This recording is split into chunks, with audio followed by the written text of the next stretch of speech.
Long ago, in the days when the Empire of Rome ruled much of the world, there was a city known as Serene in Libya. Next to this village, there was a large lake. Yet the people of the land knew the waters to be more swamp-like than lake, and the waters were covered in scum and smelled terrible. It is possible that this was because deep within the waters of the lake, a terrible dragon lived. The beast was large, covered in the scum of the lake. He breathed venom and poison. He poisoned the forest and fields around the city, and so strong was his venom that just its mere odor could kill a man or a beast if they should breathe it in. Finally, the people of the city could not stand the monster anymore, for it had already poisoned their lands. They offered the dragon 2 sheep every month if it would stop terrorizing the countryside. The dragon agreed, and the townspeople would bring out the offering to it every month. Yet the city quickly ran out of sheep, and eventually it was decided that they would have to make an offering of 2 townspeople every month in its place. The king decreed that the sacrifices would be made at random, and everyone's names were placed in an urn. Once a month, 2 names were chosen from the urn, and they were sacrificed.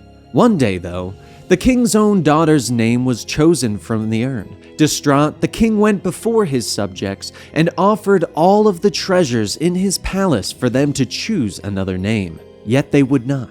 That month, the townspeople offered only the princess to the dragon, and the beast accepted. The day of the sacrifice arrived, and the princess was dressed in her finest gown, with a crown of flowers on her head. The townspeople led her out to the bog, tying her to a pole so that she may be sacrificed. With their work done, the townspeople retreated back to the safety of their city. The princess was overwhelmed with sadness as she waited for her death. Yet, at this moment, she heard the clatter of hooves on the road nearby. Around the lake rode a Roman soldier, the man who would become known as St. George. St. George was born in the lands that are now known as Turkey, and he would go on to become a soldier in the Roman army and a member of the Praetorian Guard for the Emperor Diocletian. He traveled for many months over land and sea, and once he arrived in Libya, he was told of a fearsome dragon that ravaged the lands.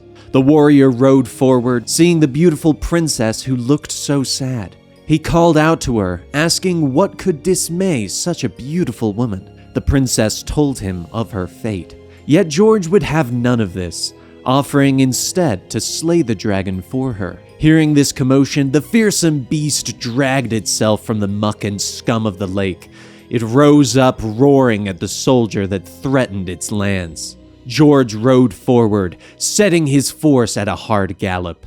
As he drew near the dragon, he drew his spear and flung it at the monster. The blade pierced the dragon's scales, and the beast roared in pain and anger. George took this moment to dismount, cutting the princess free of her bonds. But the dragon wasn't defeated yet, and ripped the spear free with its teeth. It charged at the princess and the warrior. Seeing the monster coming, George demanded that the princess give him the belt she wore around her gown. He tossed the belt at the monster, wrapping it around its jaw and tying its mouth. Unable to open its jaws, the dragon became docile and timid. George stepped forward, taking the belt and easily leading the creature around. Placing the princess on his horse, George led her and the dragon back to the city. When they arrived, he showed the people how he had tamed the dragon. Yet they were still scared of the monster that had terrorized them for so long. George drew his sword, offering to slay the beast, but only if the people converted to Christianity, the religion of the Roman Empire. The king and his subjects agreed, and George cut off the mighty dragon's head.